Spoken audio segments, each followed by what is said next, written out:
नमस्ते, मैं हूं रविंद्र गौतम और आप देख रहे हैं ब्लंटली स्पीकिंग। देश में महंगाई चारों तरफ है।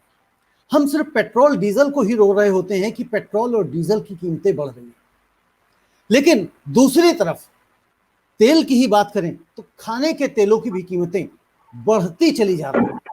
अगर हम 2014 से कंपेयर करते हैं तो कई बार हमें लगता है कि तेल की कीमतें क्या दोगुनी हो गई, क्योंकि कई जगह से ये सुनने में आया, ये रिपोर्ट्स आई, मीडिया ने छापा कि 200 रुपए से पार सरसों का तेल हो गया है। आज हम इसी विषय के ऊपर चर्चा करेंगे और समझेंगे कि ये पेट्रोल की कीमतें के साथ साथ ये खाने की कीमतें क्यों बढ़ रही हैं और इतना ज्यादा इजाफा जो हो रहा है उसके पीछे कारण क्या है। क्या सिर्फ और सिर्फ कोरोना ही इसके पीछे है या कुछ और वजहें हैं, इस पे हम चर्चा करेंगे। और आज का जो हमारा पैनल है उस पैनल से मैं आपको परिचय करा देता हूं।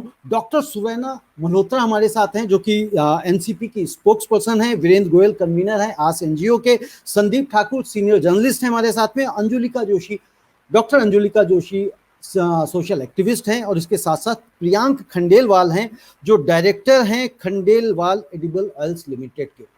क्योंकि इनसे हमें जानकारी भी मिलनी है, समझना है कि भाई सरसों का तेल क्यों महंगा हो रहा है। लेकिन उससे पहले हम थोड़ा सा ये भी समझ लें कि जो खाने के तेल की कीमतें हैं, और खास तौर से जिसमें हम बात करना चाहेंगे सिर्फ और सिर्फ सरसों के तेल के खाने की कीमतों पे, क्योंकि जो आम जनता के द्वारा खाया जाने वाला तेल है वो सबसे ज्यादा यही तेल आम जनता के द्वारा खाया जाता है।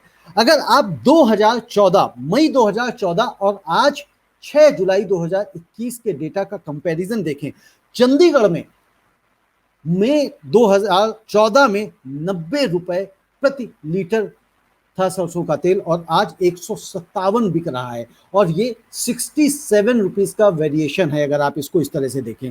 दिल्ली में 102 था और आज 165 बिक रहा है। हरियाणा में 75 रुपए था और 75 से सीधे 150 रुपए बिक रहा है, यानी कि डबल। और इसी तरह से हिमाचल देखें तो हिमाचल 108 रुपए था और आज 182 रुपए बिक रहा है। छत्तीसगढ़ में आप देखें 107 रुपए 2014 में था और आज 188 रुपए बिक रहा है। 81 रुपए का यहाँ पे डिफरेंस है और सबसे ज्यादा डिफरेंस आप देखेंगे छत्तीसगढ़ में ही है। बिहार में अगर आप देखते हैं तो 88 रुपए था और आज वहां पे 160 रुपए बिक रहा है। असम की अगर हम बात करें तो वहां पे भी सेम कंडीशन है, यानी कि 80 का 160 वहां पे भी है। और यहाँ पे शायद कहीं कुछ गड़बड़ हो गया है क्योंकि वेरिएशन 72 और 80 का दिखा रहा है, कोई बात नहीं। अंडमान और निकोबार की बात करें तो 2014 का हमारे पास डेटा नहीं है, नॉट रिपोर्टेड है, लेकिन वहां पे जो आज का दाम है वो 209 रुपए प्रति लीटर है।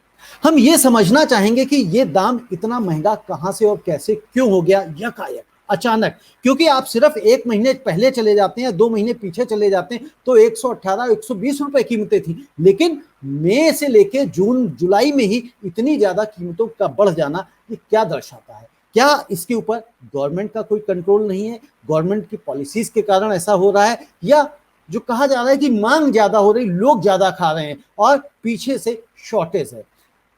किसी एक्सपर्ट ने मुझे यह भी बताया कि इंटरनेशनल मार्केट में और तेलों के दाम बढ़ गए हैं, इस वजह से यहां पे भी बढ़त हो गई है।